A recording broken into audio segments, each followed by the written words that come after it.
السلام علیکم ورحمۃ اللہ وبرکاتہ۔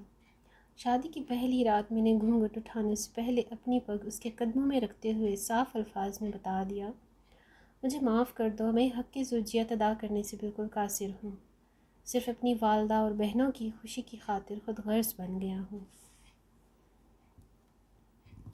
اس نے وہ پگ میرے سر پر رکھتے ہوئے کہا، اب جیسے بھی ہیں میرا سہاگ ہیں، میرا نصیب ہے، مجھے اب آپ کے ساتھ ہی رہنا ہے۔ اس دن کے بعد اللہ تعالیٰ کی بندی نے میرے ساتھ 30 سال گزارے، میرے گھر والوں کی ہر بات برداشت کی، بانجھ ہونے کے طعنے بھی سنے، مگر میرا پردہ رکھا۔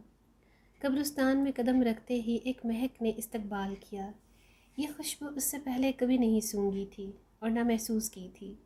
میں ہر جمعے کو صبح فجر کی نماز کے بعد اپنے والد صاحب کی قبر پر جاتا، فاتحہ خوانی کرتا اور وہاں سے ہی اپنے آفس چلا جاتا۔ ایک عرصہ ہو گیا تھا، مگر آج میں نے قبرستان میں ایک نئی خوشبو محسوس کی جو مجھے بے چین کر رہی تھی۔ یہ خوشبو کسی طرح سے بھی دنیاوی خوشبو نہیں لگ رہی تھی۔ بہرحال میں والد صاحب کی قبر پر پہنچا تو ان سے چند فاصلے پر ہی ایک نئی قبر بنی تھی۔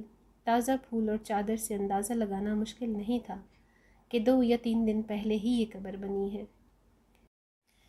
والد صاحب کی قبر سے فارغ ہو کر جاتے ہوئے اس قبر پر فاتحہ خوانی کے لیے رک گیا۔ فاتحہ خوانی کے دوران محسوس کیا خوشبو اس قبر سے ہی آ رہی ہے۔ کنفرم کرنے کے لیے قبر کی مٹی مٹھی میں بھری تو ایک دم ٹھٹک گیا۔ قبر کی مٹی ٹھنڈی تھی جیسے نم ہو، جبکہ مٹی بالکل خشک تھی اور کمال حد تک ٹھنڈی تھی۔ بہرحال مٹی کو وہیں قبر پر پھینک دیا اور ہاتھ جھاڑنے کے بعد چل پڑا۔ بھائی کی دکان کھولی، پہلا گاہک آیا، اس کو سامان دیا تو اس نے کہا، زمان بھائی آج خوشبو تو بہت کمال کی لگائی ہے۔ خوشبو؟ کون سی خوشبو؟ اس نے کہا، زمان بھائی خوشبو آپ لگاتے ہو اور پوچھتے ہم سے ہو کون سی خوشبو، بہت بھلے مانس آدمی ہو آپ بھی زمان بھائی۔ یہ کہتے ہوئے وہ چل پڑا۔ میں نے جب اپنے ہاتھ کو سونگھا تو وہی خوشبو میرے ہاتھ سے آ رہی تھی۔ تمام دن میں اس خوشبو کو محسوس کرتا رہا۔ ہاتھ دھونے کے باوجود بھی میرا ہاتھ معطر رہا۔ اگلے دن ہفتے کو بھی میں نہ چاہتے ہوئے قبرستان چلا گیا۔ والد صاحب کی قبر پر فاتحہ خوانی کے بعد اس قبر پر فاتحہ خوانی کی۔ کس کی قبر ہے یہ؟ کون ہے جو اس قدر نیک ہے، جس کی قبر ٹھنڈی اور خوشبودار ہے؟ ایسا کون سا عمل کر دیا کہ اتنا بڑا انعام پا لیا؟ اس بات نے مجھے بے چین سا کر دیا۔ گورکن سے اس قبر کے متعلق پوچھا تو اس نے بتایا خاتون کی قبر ہے۔ یہ جان کر اور بھی حیرت ہوئی کہ عورت کو اس قدر شاندار مقام کیسے ملا۔ اگلے دن اتوار تھا۔ دیر تک سونے کی عادت ہونے کے باوجود صبح فجر کی نماز کے وقت اٹھ کھڑا ہوا اور قبرستان روانہ ہو گیا۔ قبرستان میں داخل ہوا تو کیا دیکھتا ہوں، اسی خاتون کی قبر پر ایک باریش آدمی قرآن خوانی کر رہا ہے۔ میں والد صاحب کی قبر پر فاتحہ خوانی کرنے لگا۔ فاتحہ خوانی کے بعد میں نے اس آدمی کی طرف دیکھا جو اب دعا مانگ رہا تھا۔ جیسے ہی وہ دعا سے فارغ ہوا تو باہر کی جانب چل پڑا۔ اس کو جاتے دیکھ کر میں بھی اس کے پیچھے ہو لیا۔ جیسے ہی وہ دروازے سے باہر نکلا میں نے آواز دے دی، سر بات سنیں 1 منٹ پلیز۔ جی فرمائیں۔ سر میں معذرت چاہتا ہوں، میں نے آپ کو تکلیف دی، مگر میں آپ سے ایک بات پوچھنا چاہتا ہوں اگر آپ اجازت دیں تو۔ جی آپ پوچھیں، کیا بات ہے؟ انتہائی محبت سے اس شخص نے جواب دیا، شکریہ سر، جزاک اللہ۔ میں دراصل جاننا چاہ رہا تھا یہ کن کی قبر ہے جہاں آپ قرآن خوانی کر رہے تھے؟ اگر آپ مناسب سمجھیں تو بتا دیجیے۔ یہ آپ کیوں پوچھ رہے ہیں؟ اس نے سوال کیا۔ دراصل اس قبر سے آنے والی خوشبو نے مجھے بے چین کر دیا ہے۔ ایسی خوشبو میں نے آج تک محسوس نہیں کی۔ مجھے یہ دنیاوی خوشبو نہیں لگتی۔ میں جاننا چاہ رہا تھا کہ صاحب قبر نے ایسا کون سا عمل کیا کہ یہ مقام ملا کہ قبر ٹھنڈی اور خوشبودار ہو گئی۔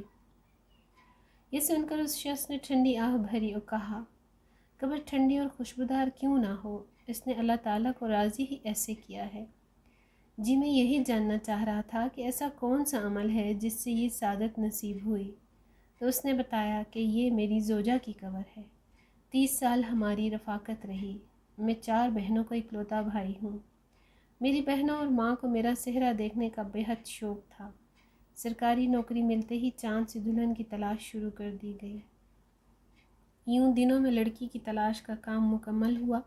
شادی ہوئی اور ماں بہنوں نے اپنے ارمان دل کھول کر پورے کیے۔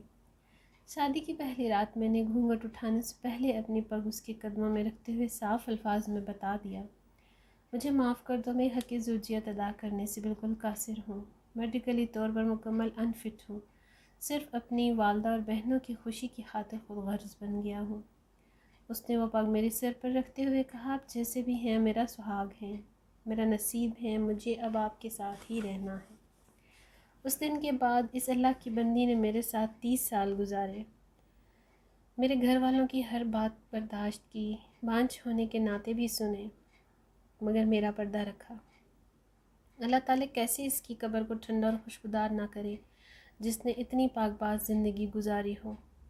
اس شخص کی تمام بات سن کر اس خاتون پر رشک آنے لگا جس نے دنیا میں صبر کیا اور اعلیٰ مقام حاصل کیا۔ آج کل کے دور میں کچھ بھی حاصل کرنا کیا مشکل ہے۔ عورت مرد ذرا سے بیمار ہوں، حلال حرام کی تمیز کیے بغیر اپنی خواہشات کی تکمیل کے لیے کچھ بھی کر گزرتے ہیں۔ تھوڑا سا فرق لگنے پر بیوی شوہر اور شوہر بیوی کو کھری کھری سنا دیتے ہیں۔ معاشرہ ایسی مثالوں سے بھرا پڑا ہے۔ صبر کا دامن ہم نے چھوڑ دیا ہے، سارا کچھ صرف دنیا میں ہی لینا چاہتے ہیں، آخرت کی کوئی امید نہیں رکھتے۔ ویڈیو اگر اچھی لگے تو لائک اور شیئر ضرور کیجیے گا، چینل پر نیو ہے تو سبسکرائب کر لیجیے۔ اگلی ویڈیو تک اللہ حافظ۔